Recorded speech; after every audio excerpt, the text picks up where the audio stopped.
Hey everyone, my name is Courtney Benson, the owner of BC Realties LLC, and I just had a 2-hour consultation meeting with my business advisor, Mark Adams, and it was great for me because I learned so many valuable tips. One that especially stands out to me was the importance of not over leveraging myself when it comes to buy and hold or rental properties. I've been focusing so much lately on acquiring, especially given the upcoming recession that's been talked about so much.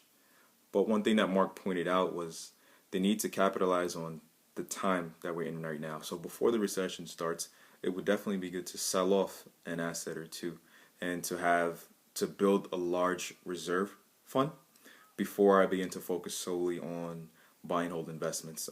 I don't want to be in a position where I have so many buy and hold properties with so many different mortgages on them and have no reserves.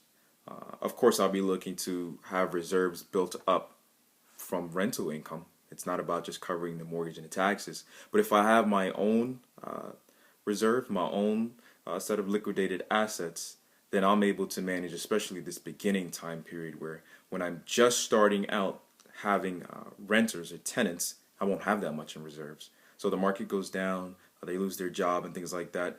I haven't built up reserves yet from the renters, but I could have reserves from liquidating or selling on one of my first two properties. So that would be a great way to kind of hedge myself for the upcoming situation.